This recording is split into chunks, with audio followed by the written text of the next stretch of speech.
Hey there, Twisted viewers. It's that time of year again, and this time I'm turning my sights on the cult classic Dog Soldiers. These furry critters don't get nearly enough praise for what they bring to the season and the horror genre. And hey, I'm a sucker for an underdog. Released in 2002, on a modest budget of just $2.3 million, Dog Soldiers clawed its way to a box office total of around $5 million. Written and directed by Neil Marshall, who's since gone on to helm bigger projects, I still think this might be his most creative work. The cast? Stacked. Sean Pertwee, Kevin McKidd, Liam Cunningham, all delivering gritty, grounded performances. The story's simple. A squad of British soldiers on a training exercise in the Scottish Highlands find themselves hunted by a pack of werewolves. They hole up in a remote cottage, forced to survive the night against impossible odds. The name Dog Soldiers isn't just cool, it's layered. It originates from the Cheyenne, describing elite warriors known for fierce bravery and loyalty. Later, US cavalrymen adopted the term, evoking toughness and protection. In the film, it reflects both a heroic squad and the primal threat they face. Cooper's journey, from reluctant soldier to hardened survivor, mirrors that transformation. And the werewolves? They're the ultimate inversion. Dogs turned monstrous, loyalty twisted into bloodlust. The opening scene? Classic werewolf setup. A couple sneaks off into the woods. Passion meets vulnerability. And just as the man unzips his partner's flies, the werewolf unzips the tent. It's a chilling parallel. This nods to a recurring motif in werewolf media, the link between sexual awakening and animalistic urges. Desire, interrupted by predation. Intimacy, shattered by intrusion. Dog Soldiers uses it to foreshadow the primal violence to come. When we meet Cooper, refusing to shoot the dog during a military test, it's not just defiance, it's empathy. That same compassion will be tested again and again as he's forced to kill creatures that blur the line between man and beast. This moment also plants a seed for a later reveal. He's just a dog, that's all. Ryan wasn't just running a training exercise, he was hunting the beasts, and handpicking his team for a covert mission. Cooper's rejection of violence makes him an outsider to Ryan's brutal agenda, and sets up their ideological clash as the story unfolds. Cooper's squad? Down-to-earth, authentic, and full of British dry wit. Nice work, Spoon, you tosser. Took the words right out of my mouth. And you'll be taking my boot out your mouth in a minute, Joe, you baldy twat. The most important football match of my life is playing tonight, and I'm stuck up the backside of beyond without so much as a six-pack or a telly. The football references works on multiple levels. Well then, Bruce, what scares you? The self-destructive nature of the human condition. Only one thing guaranteed to put the shits at me. A penalty shootout. It's an English national sport. It's a conversational fallback for many British men. And thematically, it reinforces the squad as a team, united by shared goals, rituals, and rivalries. These moments build brotherhood, and when Sergeant Wells says, Want to be the move in 3 minutes? they move in 3 minutes. No drama, just discipline. Wells' story about Eddie. He said that his soul still belonged to God, but his flesh was way beyond redemption. So he got this fucking great laughing devil tattooed right on his arse. Poor fucker triggered an anti-tank mine. I'll tell you something, lads, it really puts things in perspective when you have to scoop your mate up with a shovel and stick him in a bin bag. Adds a haunting layer. Beneath the jokes lies a brutal truth of war. Trauma wrapped in gallows humour. So, if Little Red Riding Hood should show up with a bazooka and a bad attitude, I expect you to tin the bitch. Wells' line is cheeky and fitting given the looping threat that they're about to face. But it's also prophetic. Like Red Riding Hood, she appears innocent, helpful, even vulnerable. But beneath the surface, she's hiding a monstrous truth. Wells' line, delivered as a throwaway joke, becomes a grim omen. Trust the wrong person, and you'll end up in the wolf's jaw. When the squad finds Ryan muttering in a Special Forces camp, You've got to get me out of here. Do you understand? There was only supposed to be one. it offers a brief moment of exposition. Though seemingly a throwaway line, it subtly echoes the earlier football banter. Not to reinforce the soldiers as a team, but to hint at the real team in play, the werewolf pack.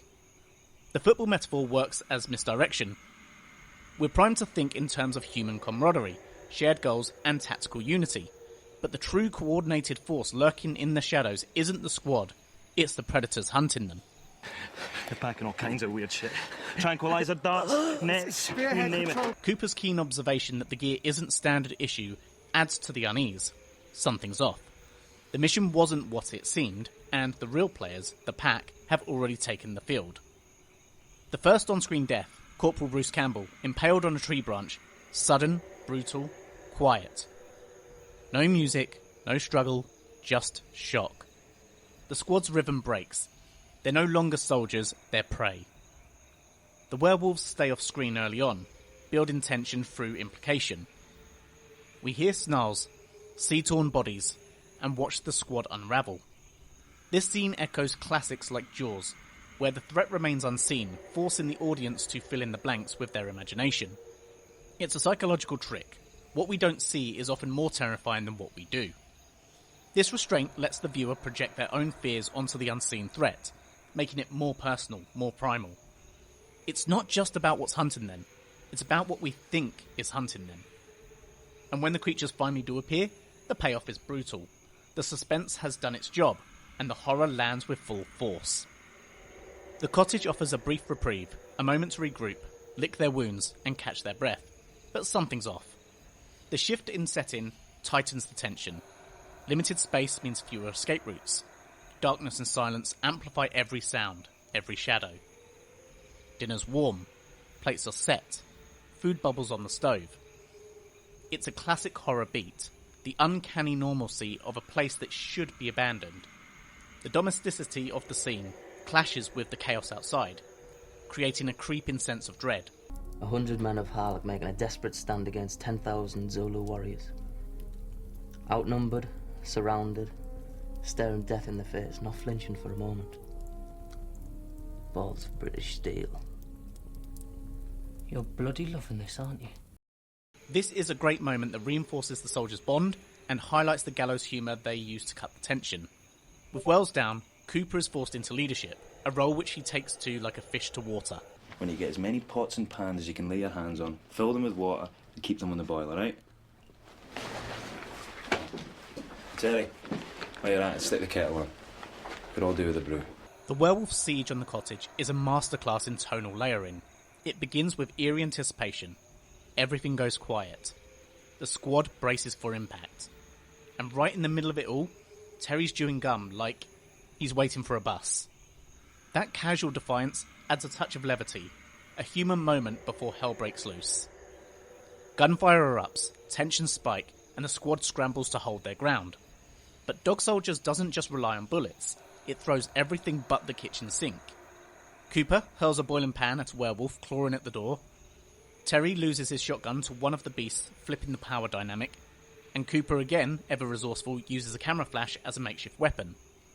These moments break the tension with bursts of absurdity, reminding us that horror isn't just about fear.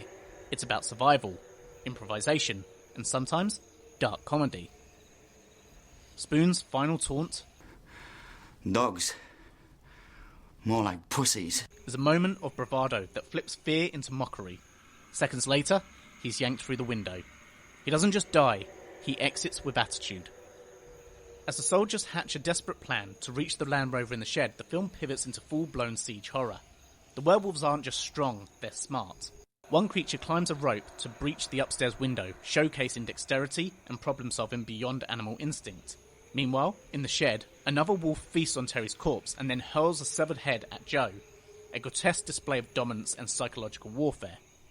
The wolves aren't just hunting, they're strategizing. This sequence reframes them not as mindless monsters, but as apex predators with chilling intelligence. It's a turning point.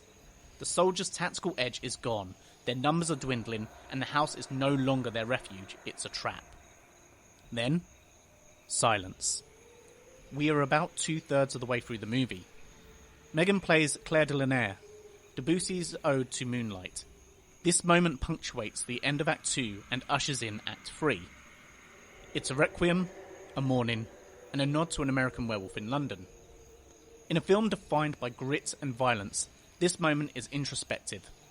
Megan becomes spectral, tragic, and dangerous. The camera lingers, not on gore, but on grief. Ryan's betrayal? Inevitable. Not just because of his outsider status, but because he never truly belonged to the soldiers' pack. He mocks empathy, embraces dominance. His transformation into werewolf isn't just physical, it's ideological. he embraces dominance, cruelty, and isolation. Wells, by contrast, embodies the opposite arc. Though he too is infected and set to transform, he chooses sacrifice over survival. His decision to stay behind and detonate the house is a final act of loyalty, a gesture that affirms his place in the pack even as he prepares to leave it. Where Ryan's transformation severs ties, Wells reinforces them. The film uses both men to explore the dual nature of monstrosity, one born in selfishness, the other in selflessness. Dog Soldiers doesn't overtly comment on gender, but Megan's role as the sole woman in the cast and her betrayal can be read in a few layered ways. She is an outsider, militarily, socially, biologically. Her femininity sets her apart visually and socially, which the film uses to build trust and tension. The squad instinctively protects her, listens to her, and treats her differently, until that trust is weaponized. She flips the final girl trope. She's not a victim, not a survivor, she's the threat. This subversion adds shock value, but also critiques the assumption that female characters are inherently sympathetic or passive. Her betrayal feels like a violation, not just of the squad's trust, but of genre norms. It's a reminder that danger doesn't always come with claws, it can wear a smile. If the werewolves represent a pack, a family, a unit, then Megan is their scout, their diplomat. Her role mirrors Ryan's. Both are embedded agents, manipulating the squad from within. Her gender makes her stand out, but her actions align with the film's deeper theme, survival through deception. Finally, we get Cooper versus Ryan, compassion versus cruelty. Cooper's empathy, especially towards the dog, is what saves him. Ryan mocked it, Cooper lived by it. Their final clash ends with a line that echoes through British culture. I think it's all over. It is now. The football motif threaded throughout the film, a nod to British identity, camaraderie, and the idea of fighting as a team. It's a moment of dark triumph where the horror gives way to a grim kind of closure. Dog Soldiers uses werewolves as an allegory. Primal instinct versus military discipline, transformation and identity, masculinity and brotherhood, psychological trauma and survival. The werewolves aren't just monsters, they're mirrors. They reflect PTSD, predator psychology, and the fragility of control. They're smart, strategic, relentless. And in the end, they remind us, the scariest monsters are the ones that think like us.